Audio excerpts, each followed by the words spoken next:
Hello and welcome to Sociology of the Family. My name is Professor George Murray and I'll be your guide through this course.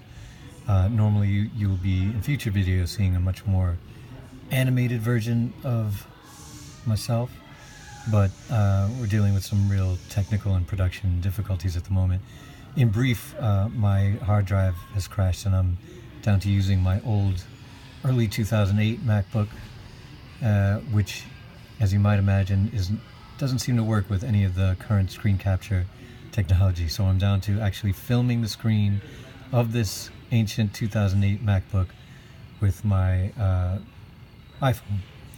So anyway, I'll just try to talk to you briefly about what sociology is and leave you with some contact information for further questions.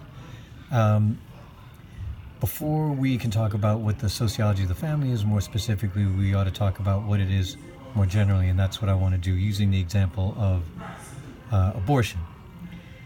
So basically, what I want to say is that any academic disciplines in general are defined by the questions they ask, not the things they study. If you Google sociology, what you'll typically see is something like sociology is the study of society, which is a little bit unhelpfully vague, and as I say, also doesn't really help distinguish sociology from things like anthropology or history or journalism or anything where people are interested in studying other people.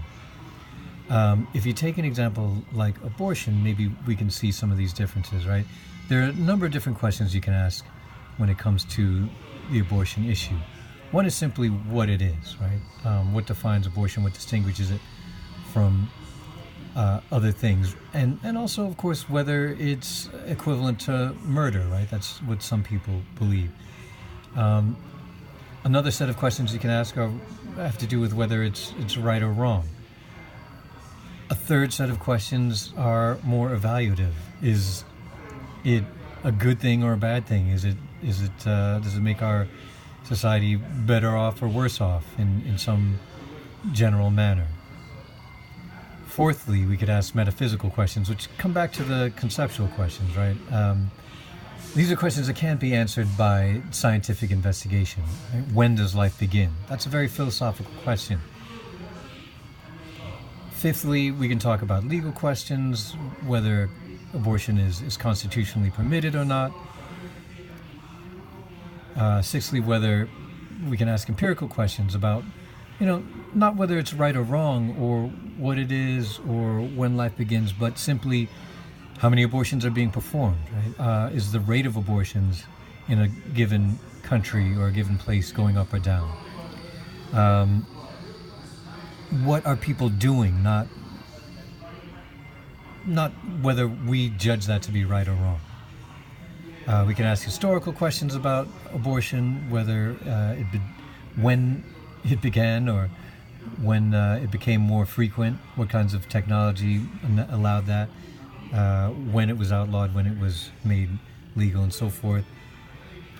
Questions about how it was dealt with in other times, in other words. And we can ask how it was dealt with in other places, cross-culturally, right, in other societies.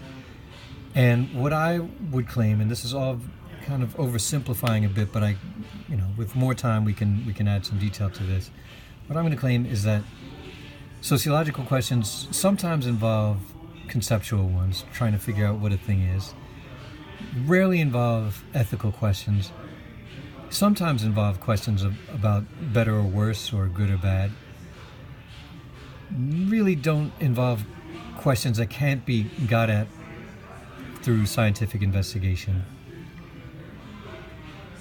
don't have so much to do with legal questions, much more are about what people do and what patterns we see, what trends we can identify, and also about comparing different parts of social life across different times and different places.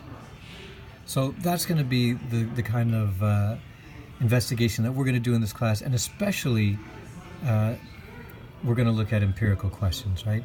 there's a lot of sociological research out there to try to settle questions, such as whether abortion is increasing or decreasing. And here you see the results of one somewhat recent study, although it's actually older than this MacBook, that show that the rate of abortion decreasing. We can ask who's getting abortions and what that means, and we can use all of that knowledge to try to answer some bigger evaluative questions, even perhaps ethical questions and legal questions. But our main focus is on what people are doing and what patterns we can identify. I hope that's at least a little bit of an introduction to what sociology is, and if you have other questions of a fairly personalized nature, please contact me at hotga3@gmail.com. Thank you.